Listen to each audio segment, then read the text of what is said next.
China's Long March 10 and Lanyue lander just cleared final design review. Ground facilities are under construction. They're targeting lunar boots on the ground before 2030. Meanwhile, NASA's Artemis 3 depends entirely on SpaceX Starship as the lunar lander. But here's the problem. SpaceX's own internal documents show Starship won't be crew-ready until September 2028 at the earliest. Can Musk close a gap that's already this tight? Or is America about to watch China claim the moon's most valuable real estate first? Let's dive right in. Here's the reality Musk isn't publicly addressing. Starship needs to execute somewhere between 10 to 16 refueling flights in Earth orbit, transfer propellant to a dedicated depot, then fuel up a lunar variant before heading to the moon. Every single one of those operations has to work flawlessly. One failure in that chain, and the entire Artemis 3 timeline collapses. NASA doesn't have a backup lander. There's no plan B. China's approach is brutally simple by comparison. 2 Long March 10 rockets, technology derived from their proven Long March 5. The first carries the Mengzhou crew capsule to lunar orbit. The second delivers the Lanyue lander. They dock, 2 astronauts transfer over, descend to the surface, stay for 6 to 8 hours, then return. It's essentially the Apollo playbook with modern hardware. And critically, every component is already in advanced development, with ground infrastructure under construction right now. At the October 30th press conference for Shenzhou 19, spokesperson Zhang Jingbo confirmed that preliminary design work is complete across all major systems. That's not aspirational. That's engineering milestones already achieved. The Long March 10, the spacesuits, the lunar rover, all passed initial design reviews. Meanwhile, Artemis 3 sits in limbo, hostage to Starship's development pace. But here's where most coverage gets it wrong. Landing first doesn't actually matter that much. Apollo proved that. Americans planted flags, collected rocks, then went home. The Soviet Union didn't collapse because they lost the moon race. The world kept spinning. So why is Washington genuinely worried this time? Because China isn't planning a visit. They're planning to stay. While preparing for their first crewed landing, China is simultaneously executing the Chang'e robotic mission series. Chang'e 7, launching in 2026, will survey the lunar South Pole. Chang'e 8, following shortly after, will test in situ resource utilization, specifically whether lunar regolith can be processed and 3D printed into construction bricks directly on the surface. That's not science for science's sake. That's infrastructure testing for the International Lunar Research Station, which China plans to have operational by 2035. By 2045, they're targeting a fully expanded facility with a lunar orbit station serving as a hub for Mars mission preparation. The timeline is public. The funding is committed. And unlike NASA's budgets that swing wildly with each new presidential administration, China's space program operates on 30-year development cycles with protected funding streams. Now we get to the part that should genuinely concern U.S. policymakers, and it has nothing to do with flags or footprints. It's about nuclear reactors and a fascinating legal loophole in the Outer Space Treaty. Article 9 of the 1967 treaty prohibits territorial claims in space. You can't own the moon just because you got there first. But here's the catch. The same treaty allows nations to establish safety exclusion zones around hazardous operations. And what counts as hazardous? Nuclear reactors. Any country that places a fission reactor on the lunar surface can legally establish a keep-out zone spanning several square miles for radiation safety. That zone blocks competitors from accessing the surrounding area, including any water ice deposits within that radius. The South Pole region, where both the US and China are targeting, contains permanently shadowed craters with water ice concentrations. Water isn't just for drinking. Split it into hydrogen and oxygen, and you have rocket propellant. The nation that controls access to those ice reserves controls the economics of lunar operations, and eventually, the pathway to Mars. Mike Gold, who helped architect the Artemis Accords, has warned explicitly about this scenario. If China gets there first with nuclear power infrastructure, they could effectively lock the U.S. out of the most valuable lunar real estate without technically violating any treaties. So when Jared Isaacman tells Congress that falling behind could shift the balance of power on Earth, he's not being hyperbolic. He's describing a plausible geopolitical outcome. What's Musk's response to all this? Publicly, he's been almost silent on the China timeline issue. SpaceX's focus remains on perfecting Starship for its own sake: reusability, payload capacity, cost reduction. Those are worthy engineering goals, but they don't address the strategic clock ticking in the background.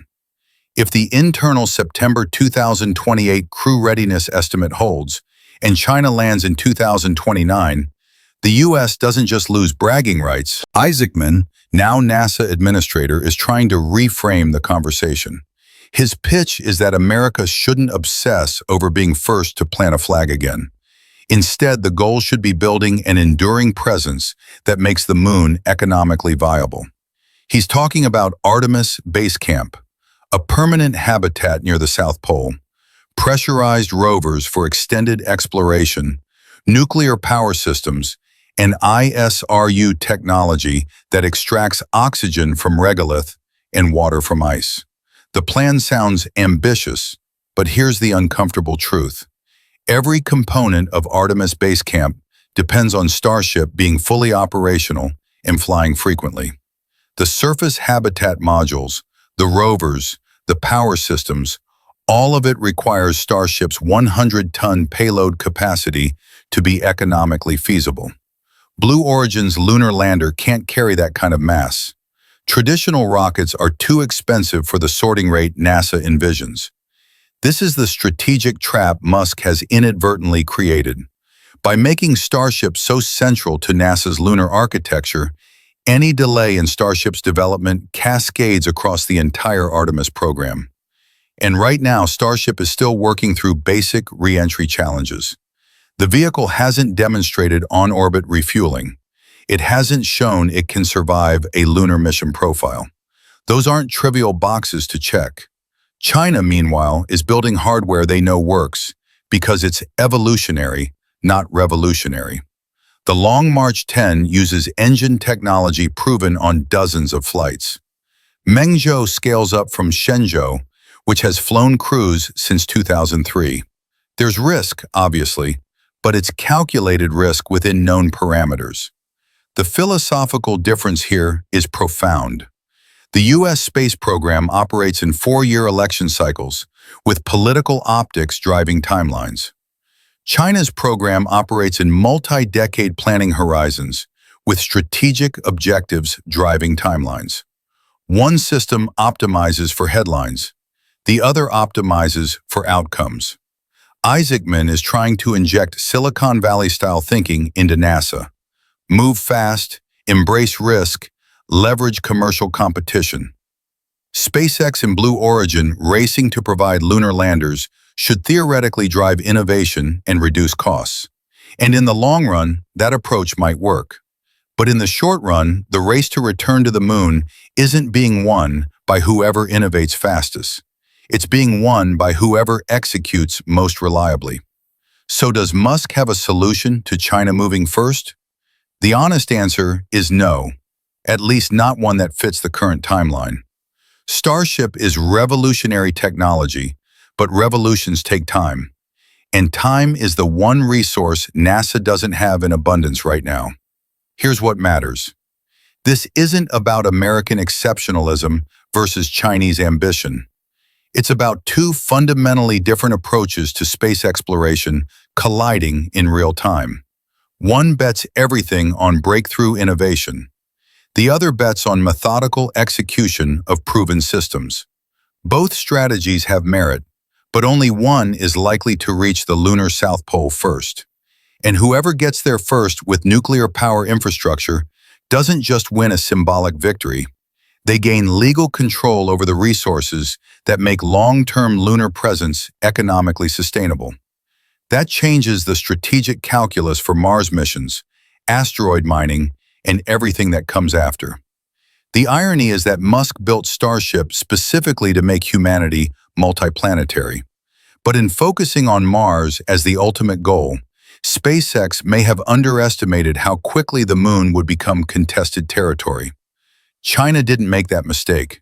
They understand that controlling lunar resources is the gateway to everything beyond. The race isn't over. Starship could still surprise everyone with rapid development progress. Political dynamics could shift. Technical problems could delay China's program. But right now, the momentum is clear.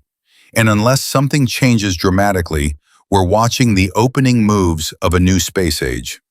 One where America isn't guaranteed to lead. What do you think? Can SpaceX close the gap? Or is China's methodical approach going to win this round? Drop your thoughts in the comments. If this breakdown gave you a new perspective on the moon race, hit that like button and share it with anyone following space news. And subscribe to Space Update 24 Hours. We're tracking every development in this story as it unfolds. Because the next few years will determine who shapes humanity's future beyond Earth.